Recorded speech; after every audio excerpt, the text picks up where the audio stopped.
The growth is the response.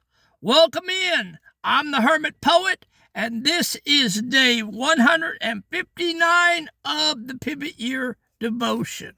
And I normally don't read you the devotion due to copyright infringement, but this devotion hits home, and I would like to read the part of it to you. It says, the growth let me start over. I apologize. The growth is in the response.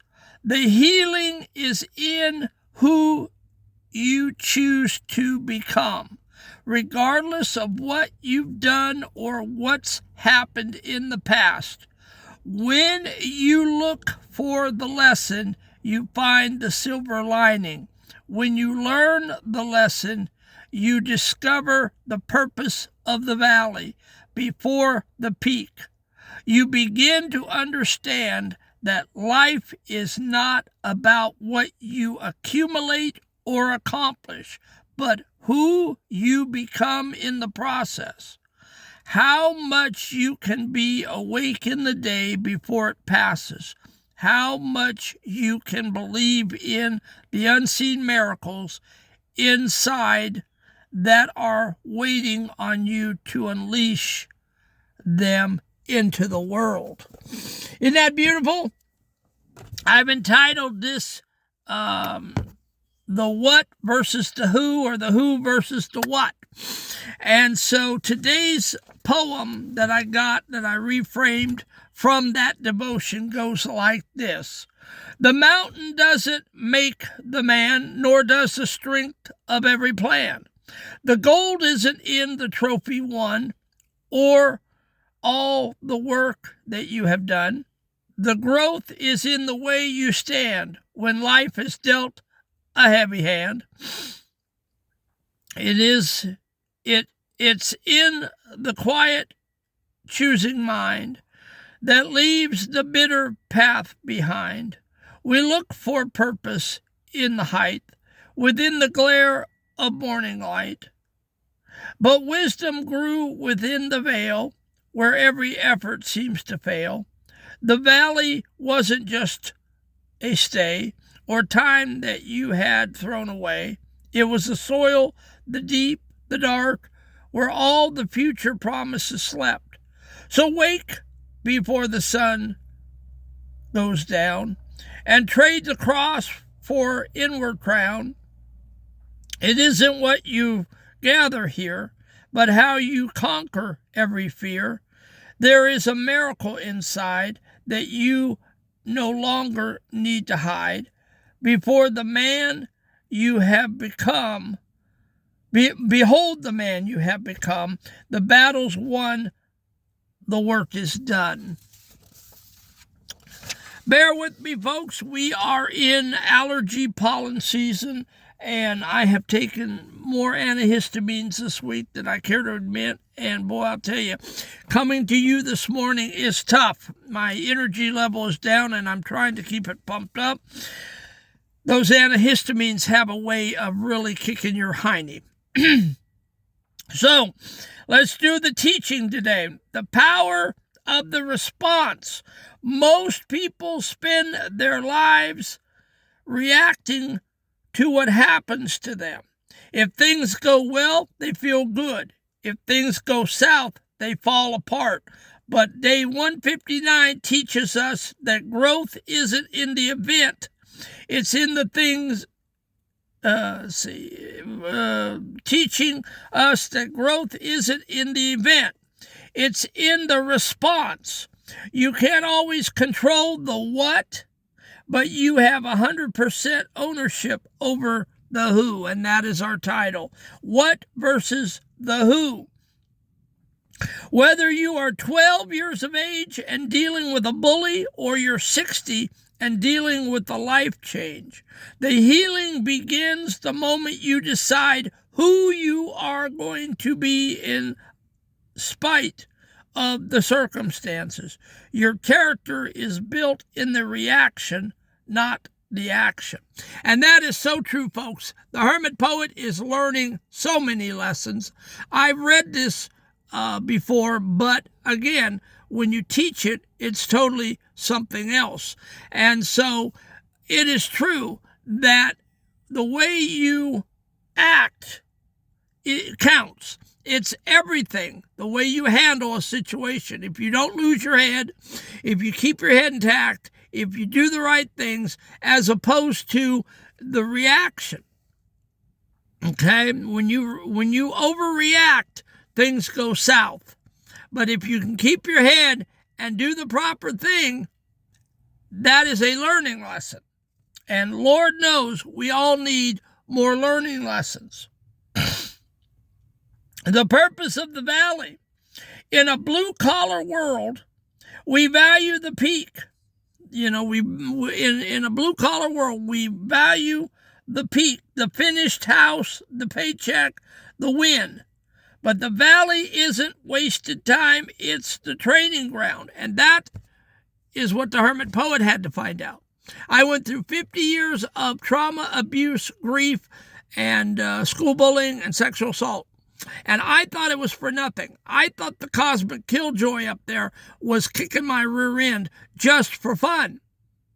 But I had to find out the hard way that was not true, and that this is a proving ground. This is a training ground. This is what I had to go through to be able to get up here and to bare my soul every day and to do these devotions with you and to help get you healed up. This is my mission in life. But 50 years ago, I was too foolish. I was too crazy. I was too animated.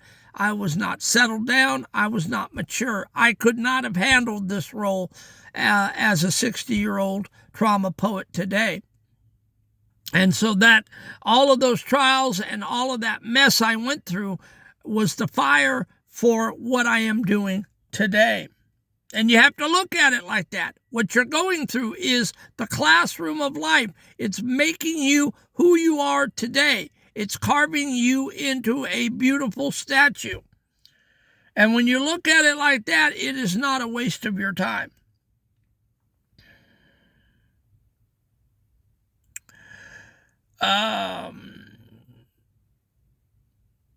In a blue-collar world, we value the peak, okay? You can't appreciate the view from the top if you didn't have to climb through the shadows to get there. When you look for the lesson in the hard times, you find the silver lining. This isn't just positive thinking, it's a practical wisdom. The valley gives you the tools, the patience, the grit, and the perseverance that you'll need to survive once you actually reach the mountaintop. Okay? So, I'm not giving you like prosperity gospel, health and wealth, think positive and everything goes glasses half full. That helps to be positive. But no, this is me telling you that what you're going through is not a waste of time. When you get out of bed and your day is funky-dunky and you're not having a great day, chalk it up as a learning lesson. There are lessons to be learned on a bad day. When those kiddos are acting up and you think you're going to lose your mind, it's a lesson on patience. When your husband or wife is out of sorts, it's a lesson maybe in communication, on how to communicate better, how to give grace, how to give love. In a tough situation. So you're learning things so that you're ready for when those mountaintops, those highs come. I was ready for this Hermit Poet ministry when it came because I had done the hard work along the way. Life is not a collection of trophies or bank statements. It's a process of becoming. It doesn't matter how many boats, cars, houses, clothes, mansions you have. Okay? Lessons come to the rich and lessons come to the poor. It's equal. Life is not a collection of trophies, bank statements. It's a process of becoming. We get so caught up, obsessed with the destination. This teaching challenges you to believe in the unseen miracle inside you. The untapped strength, the hidden kindness, the creative spark These aren't just ideas. They are forces waiting for you to unleash them in the world. The real miracle isn't what happens to you, but what comes out of you. That's the thing. You've got to be cultivating good things that will come out of you. If you are not getting good things coming out of you, your water of life is tainted and brown, and you need to cleanse your water of life. You need to cleanse your soul. You need to start getting purified water out of your heart and soul. Okay, this is all a learning process. If you are looking at it any other way, if you are in the floor triggering and crying and carrying on like a baby, you are not getting the message of life. The message of life is to build you, is to get you to pull yourself up by your bootstraps. It's to get you moving. It's to get you to look at your life's lessons and to pass them the first time. So the people upstairs, the man upstairs, doesn't have to run you through the gauntlet of life again. And sometimes we have to go and get our spanking 2 and 3 times from the man upstairs. Sometimes we have to go through the barn 2 and 3 times because we didn't learn the lesson the first time. Like the children of Israel, they went through the wilderness 40 years complaining about the manna, complaining about not having water, complaining about everything. And God just walked them and walked them and walked them till that generation died off. And that's not what we want. We don't want our generation, we don't want to die off. We want to learn those lessons the first time around so we can move on to our valleys, to our hilltops. The valleys in life will only last as long as you will let them.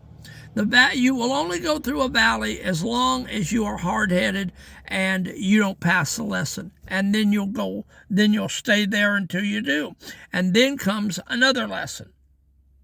I wish I had known this back when I was a kid. But again, AI says I was not ready for the pivot year devotion, and I was not ready for this deep teaching because I wasn't at that point in my life, and I wouldn't have got it as a young man. But, I get it now. It's so important to get this.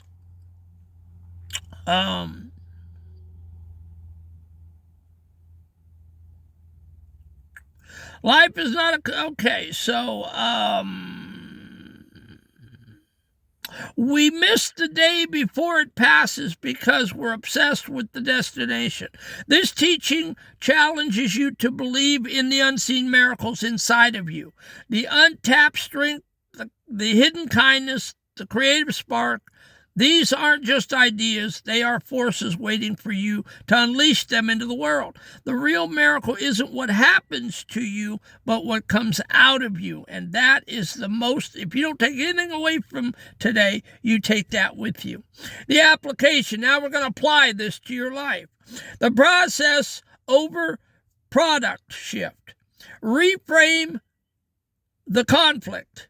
Take one difficult situation you are currently facing. Instead of asking, how can I get out of this? Ask, who do I want to become because of this? Write down 3 words that describe that person: patient, brave, honest. Then secondly, find the silver lining. Look at the most recent valley you walked through. Identify one specific tool or piece of wisdom you gained through that you wouldn't have found on the mountaintop. And 3, the awake moment. At three points today, stop and literally look at your surroundings. Take a breath and realize that this is your life, not just the goal you're working towards. Be present in the now for at least 60 seconds. And then finally, the step forward. Identify one unseen miracle or talent you've been keeping to yourself. Today, unleash it.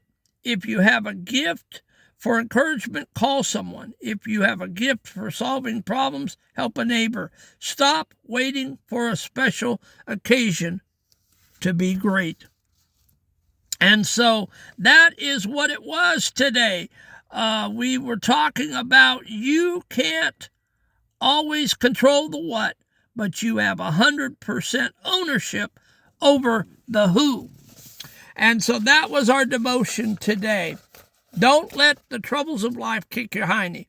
Learn something from your troubles and trials and get to moving and get to learning your lessons. All right, guys, we haven't picked up any more members. We're still at 277, but I challenge you. I hope that you are my missionaries, and I hope you're telling people about this old man in the band. There's no other way for people to find me. The algorithms are dumbing down what I'm doing because I'm not a twerker and I'm not a dog and pony show. I'm not getting the eyes on this channel that I should. And I pray that people are telling other people because I want to grow this. We are lacking 3 of having 280 people. So please, folks, be my missionaries and get your traumatized people to get their eyes on the devotions. But I do realize that the devotional views are climbing. I mean, we're getting more than 1. We're getting 5, 6, 10, 12 people looking at the devotions. And for that, I am happy. I wish we were getting hundreds of people looking at this, but we're not. But at least I don't feel like I'm preaching to the choir. And hopefully those 5 people got something out of yesterday's devotion. All right, guys, tomorrow we will be back with day 160. I love you. And again, I get up in this bunk at night and I pray for you. I pray for your trauma and I pray for your abuse and I pray for your healing. And I pray that God will move you along down your valleys and your lessons. And I pray that you will grow up and you will mature up and that you will be able to face your valleys and you will land on the hilltops that the man upstairs has for you. I love you guys. Go out, show up, show out, and let the world hear you roar today.